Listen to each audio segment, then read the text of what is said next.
Hello everyone, back tuning in today's second video. Going to have a look at the weather for the next week to 10 days. For today's second video, have a look at CFSV2 for the next month. And it's like to be saying very warm indeed with high pressure in control. We've just released the GasWeather.com July forecast, and it is suggesting the chance of a very hot month, very dry month, will probably be in drought conditions pretty much across the whole country by the end of the month, if this is right, and going to be a really warm month as well. We think probably get the first CET, central temperature, above 18 degrees that we've had since July 2013. That would be only the second time that's happened this decade. So we are due really for a very hot month, and it looks like it could be July that's going to deliver it. So have a look at the July month-end forecast if you would like to do that. I say this is going to look at the next week to 10 days, and as you expect, there's a lot of very warm or hot weather to come, so I'll go with it for you in a second. Just to say a big thank you to the latest donor for GasWeather. So our latest donor is Philip LaRue. Big thank you to Philip for becoming GasWeather's latest donor. So if you would like to become a donor for GasWeather or a patron for GasWeather, there's two ways that you can do it. You can either give us a one-off donation through the GasWeather's paypal.me page, and I'll leave the link to this page in the description box at YouTube, also linking to it at all pages at GasWeather. So you just come to this page, as long as you've got a PayPal account, you can just make a one-off donation for whatever amount of money you would like to donate. The other way you can do it is to make an ongoing monthly donation through Patreon. This is GasWeather's Patreon page. To become a patron for GasWeather, you just have to sign up for a Patreon account, and then you can become a patron for GasWeather. So big thank you to all of the donors and patrons for GasWeather. You will get a shout out in the video, and a big thank you like Philip has done in today's video. If you make a donation or become a patron, you will get a big thank you in the videos, and you're going to mention if you want to. Some people have wanted to stay anonymous. That's absolutely fine.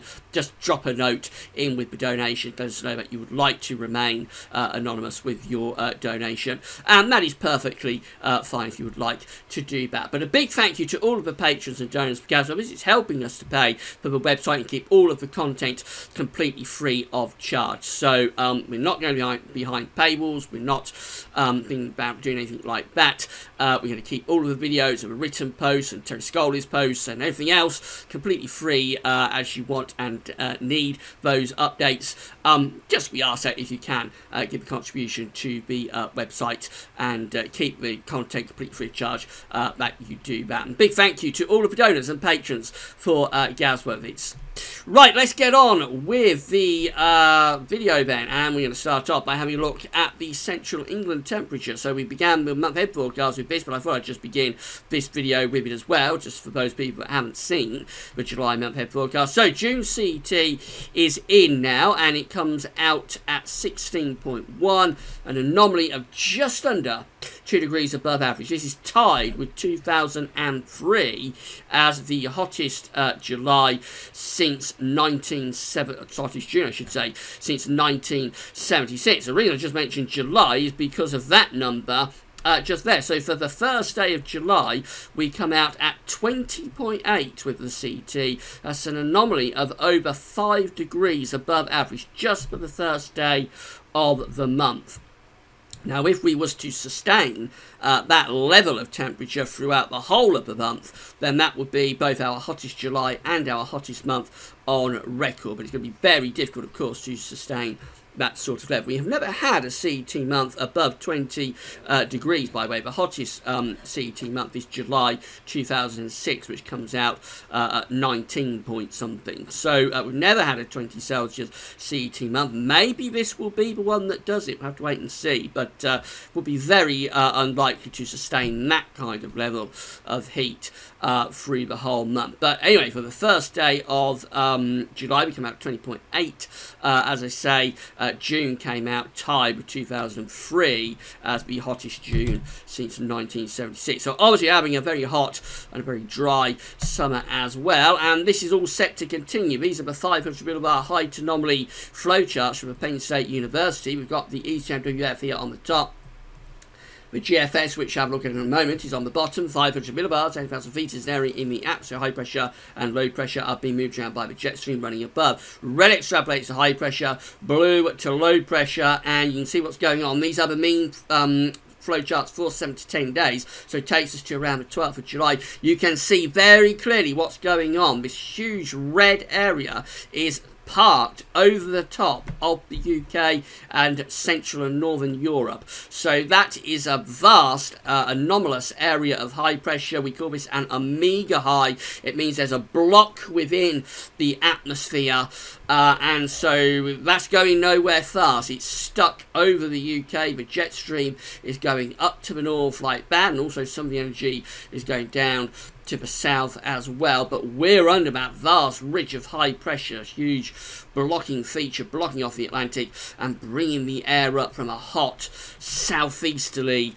type direction. So much warmer and much drier than average conditions through the first half of July with that. The GFS is identical, so again we have big area of above average height centered over top of the UK. There's very much low pressure over the pole, by the way, with the GFS. Look at that big blue area up there. That's where the unsettled, cool, and you will think quite wet weather is. The jet stream is to the north with that deep trough that's over the top of the pole. But for us, we remain under that big ridge, that big blocking feature across the UK, centred almost over the top of the UK, but covering much of northwestern Europe, bringing again very hot and very dry weather through the first week to 10 days of the month. So GFS temperature and precipitation ensembles are showing this up quite well. The red line here is the 30-year upper air temperature average. Looking at Rugby, not far away from me today. So we're significantly warmer than average at the moment at Rugby, and we're going to stay that way through the next week to 10 days, most definitely. In fact, really from beginning to end of the ensemble, and this takes into the second half of July, from beginning to end, we're pretty much above average with the upper air temperatures. And there are some very hot ensemble members starting to appear as well. You'll notice some of these ensemble members are going between 15 and 20 degrees at 850 HPA, which is very hot air indeed. Not totally dry. We've got a lot of dry weather to come over the next couple of days. Midweek to the end of the week does see some precipitation spikes at Rugby, and that is primarily thunderstorms. So we have got a chance of scattered thunderstorms developing from around Wednesday through to Friday. There could be some big downpours. I think they'll be scattered, so not everywhere will get them, but if you do get a storm, you're very likely to know about it because there's a lot of energy within the atmosphere. After that, it looks like we're going into a drier period again from the weekend through to next week. Maybe by the middle part of the month, end of the ensemble into the second half of July, possibly signs of a bit more unsettled weather then. But of course, that's a long way off. It's 2 weeks away. It's in the unreliable time frame of both the model and its ensembles. So a fair amount of dry weather, but some thunderstorms coming up later this week, or a chance anyway of some thunderstorms. Very warm to hot temperatures in terms of the surface temperatures for Rugby. So these undercut the temperatures by a few degrees. It's just in mid-20s today. It's actually going to be into the upper 20s Celsius. And this is what we see over the next few days. If anything, possibly warming up a bit through the course of next week for a time. Maybe just signs of a bit of a slide there right at the very end. That period just there. It's into the second half of the month, so it's unreliable, but possibly just a little bit cooler then. But essentially, it is a very warm to hot outlook through the next week to 2 weeks, most definitely. Temperature anomalies are looking like that from the 2nd to 10th of July. Significantly hotter than average for the UK and Ireland. In fact, most of Northern Europe is coming out warmer than average with a temperature anomaly in the next week, and very dry as well. Not completely dry though. You'll notice that the southern parts of England and Wales were actually close to average with the rainfall anomaly. That's down to thunderstorms scattered about between Wednesday and Friday. But the broad theme for the UK, for Ireland and for much of Northern Europe is actually drier than average. So you can see where that big area of high pressure is sitting. It's in that sort of area. Just within that area of high pressure, there's a little bit of weakness within the atmosphere, mainly caused by the heat and the intensity of the humidity, just sparking off a few thunderstorms. It is a wetter than average week though for France. That's all down to thunderstorms as well.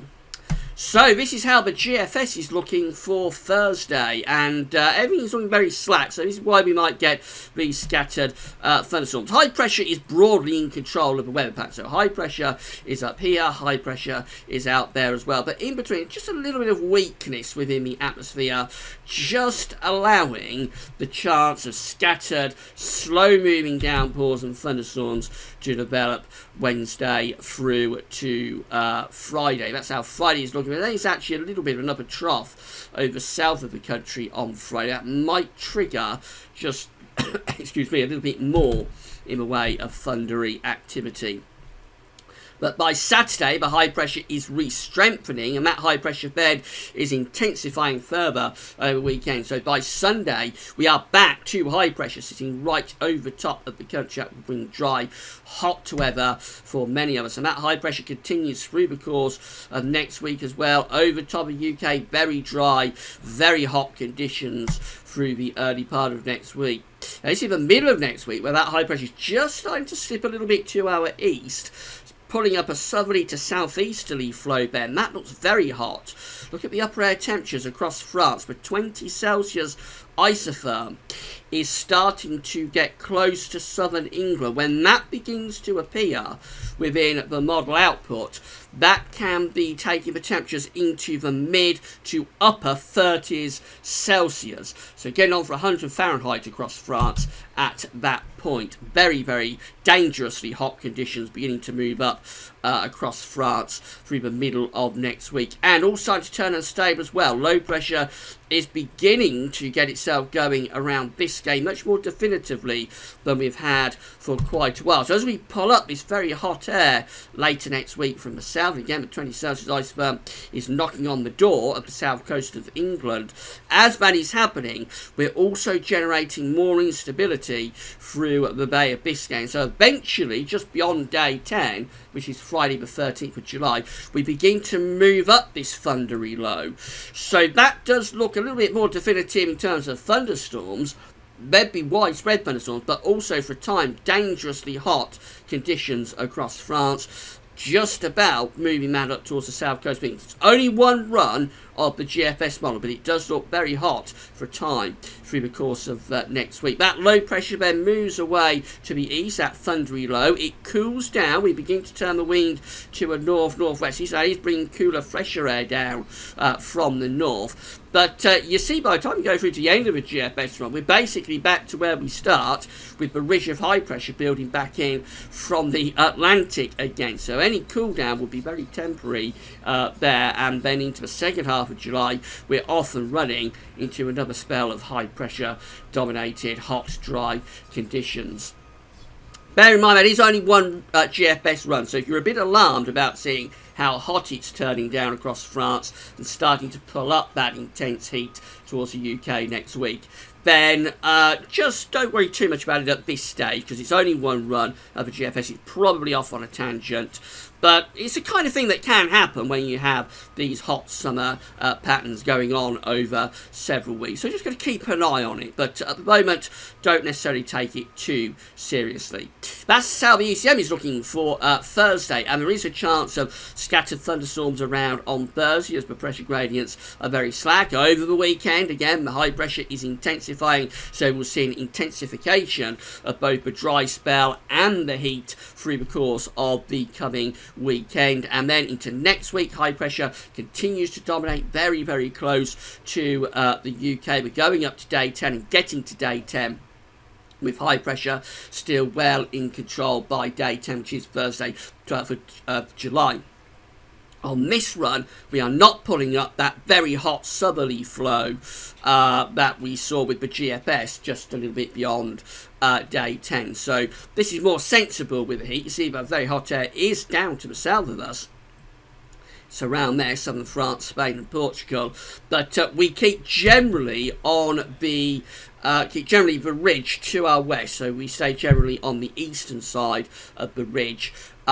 Which means that we continue to get the air. Well, it's still very warm there. It's probably taking temperatures into the upper 20s or low 30s Celsius. But we don't pull up that really hot southerly wind that we will get if we was on the western side of the ridge of high pressure. Nevertheless, it does look like a very warm to hot opening to July. And then finally, the CFS V2 for the next month. So these are 500 millibar heights, broken down into weekly periods. The first week period will take us from the 2nd through to the 8th of July. The coming week, you'll not be surprised, has a big anomalous area of above average heights over the top of the UK and much of northern Europe. Below average heights, low pressure is in the Atlantic. The jet stream's going up there and down there, so we have a real block within the atmosphere, and that high pressure continues for the week from the 9th to the 15th of July, centered more or less over top of the country. Lots of low pressure way to our north, so in the Arctic, plenty of low pressure there. And by the way, this pattern is probably quite good for retaining sea ice in the Arctic, so we possibly won't see as much ice melting if this goes on into the second half of the summer, as we have had in some more recent summers where we tended to get northern blocking. When you get northern blocking over the pole in the summer, it'll get quite warm, and so you'll get quite a bit of ice melting in the Arctic. This kind of pattern, you're keeping the cool air bottled up over the pole, and so you'll tend to retain ice a little bit better. That's off on a tangent. We're still under high pressure through the second week of July, with a lot of dry and hot weather continuing. That's how week 3, I should say, looks. It's the 16th to the 22nd of July. No real change. Above average heights, again, centred over top of the country. So we still have this block within the atmosphere. We still have this blocking area of high pressure. And then finally, we go through to week 4, which is the 23rd through to the 29th of July. Little bit of a change. We've got above average heights more centred across Central Europe.